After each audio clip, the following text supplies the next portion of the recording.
우리 주변에는요, 눈에는 보이지 않는데 세상을 움직이는 그런 도구들이 숨어 있어요. 오늘은 그 중에서 아마 가장 강력하고 또 가장 오해받기 쉬운 도구일 텐데요. 바로 방사선이라는 도구 상자를 한번 열어보려고 합니다. 화재 감지기, 암 치료, 철강 품질 검사. 전혀 상관없어 보이는데 공통점이 뭘까요?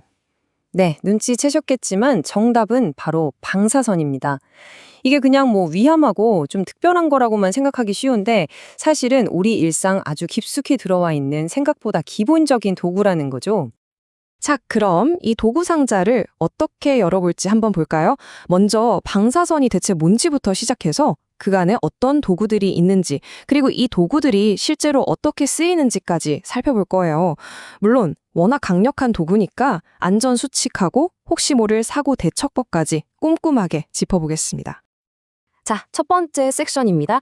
방사선에 대해서 이야기하려면 일단 좀 무서운 이미지부터 잠시 내려놔야 할 것 같아요. 방사선의 본질은요, 그냥 에너지의 흐름이에요.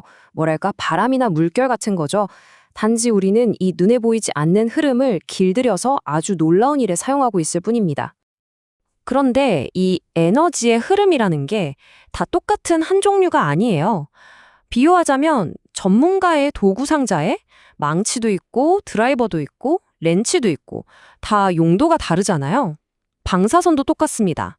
저마다 다른 특성과 힘을 가진 4가지 주요 도구들이 있어요. 이 도구들의 가장 큰 차이점 뭘까요?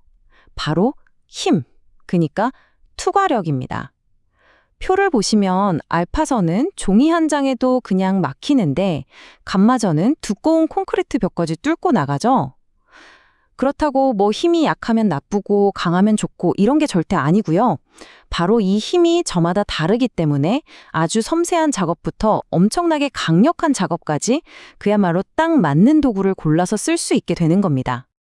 자, 그럼 이 특별한 도구들, 현실에서는 과연 어떻게 세상을 바꾸고 있을까요? 아마 여러분이 매일같이 마주치면서도 여기에 이게 쓰인다고? 하고 전혀 상상도 못했던 곳에 숨어 있을지도 몰라요.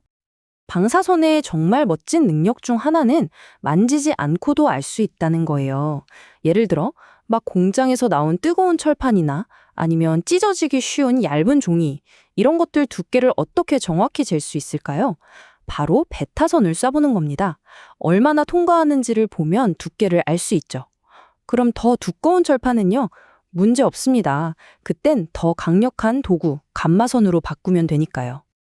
여기서 끝이 아닙니다. 더 놀라운 도구도 있어요. 바로 엑스레이 X선 형광 분속이라는 건데요. 와, 이건 거의 뭐 투시에 가까운 거의 초능력이라고 할 수 있어요. 어떤 물건이든 부수거나 자르지 않고도 그 안에 정확히 어떤 원소들이 들어있는지 싹 다 알아낼 수 있거든요. 이 투시 능력 덕분에 정말 다양한 일이 가능해집니다. 고고학자들은 고대 유물의 성분을 분석해서 역사의 비밀을 풀어내고요. 엔지니어들은 우리가 쓰는 스마트폰의 작은 칩이 제대로 만들어졌는지 확인할 때도 이걸 써요. 심지어는 우리 딴이 중금속에 오염되진 않았는지 파악하는, 그러니까 우리 환경을 지키는데도 아주 필수적인 역할을 하고 있습니다. 물론 이렇게 강력한 도구에는 그렇죠. 언제나 큰 책임이 따릅니다. 그래서 방사선을 사용할 때는요. 작업자는 물론이고 우리 모두의 안전을 위해서 아주 엄격한 규칙 아래에서 관리되고 있습니다. 여기서 핵심은 이거예요. 위험에 따른 맞춤 규제. 모든 도구를 똑같이 관리하지 않는다는 거죠. 생각해보면 당연해요. 암 치료에 쓰는 강력한 장비는 아주 까다로운 허가를 받아야 하지만 치과에서 쓰는 작은 엑스레이는 간단한 신고만으로도 충분하거든요. 이렇게 도구의 힘에 딱 맞게 안전망의 수준을 조절하는 것. 이게 바로 현명한 관리 방식이라고 할 수 있겠죠. 하지만 아무리 이렇게 강력한 규제가 있어도 안타깝게도 사고는 일어날 수 있습니다. 그래서 그 실패의 순간을 똑바로 들여다보고 거기서 우리가 무엇을 배워야 하는지 이해하는 게 안전을 위해서 정말로 중요합니다. 사고는 정말 순식간에 일어납니다. 고작 10초였어요. 안전장치가 고장난 엑스레이 기계가 있었는데 작업자가 문을 열고 고장을 확인하려고 손을 넣었던 거죠. 문제는 그 순간 작업자는 아무것도 느끼지 못했다는 겁니다. 자신이 방사선에 노출됐다는 사실을 깨달은 건 손이 붓고 붉은 반점이 나타나기 시작한 이틀이나 지난 후였습니다.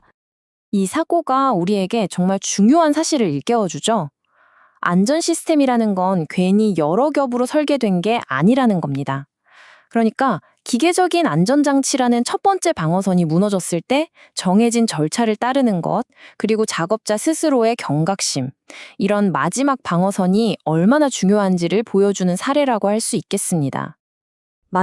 정말 만약에 이런 사고가 발생하면 어떻게 해야 할까요?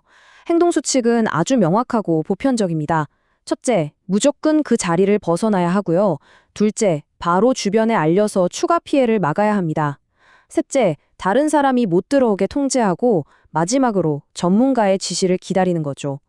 이 간단해 보이는 원칙이 정말 생명을 구할 수 있습니다. 사고 후에 의료진들은 피폭이 얼마나 심각한지 판단하기 위해서 이런 명확한 지침을 따르게 됩니다. 여기서 되게 중요한 게 초기 증상이에요. 특히 구토를 언제 시작했느냐, 이게 눈에 보이지 않는 피해가 어느 정도인지를 가늠하고 또 환자에게 어떤 수준의 치료가 필요한지를 결정하는 아주 결정적인 단서가 되는 거죠. 자, 정리해볼까요? 우리 집 천장에 있는 화재 감지기부터 생명을 살리는 암 치료기까지 방사선은 이미 우리 손에 들려있는 없어서는 안 될 강력한 도구입니다. 그렇다면 진짜 질문은 이게 좋은 거냐 나쁜 거냐가 아닌 것 같아요. 진짜 질문은 바로 이것입니다. 우리가 과연 이 보이지 않는 도구를 항상 책임감 있게 다룰 준비가 되어 있는가?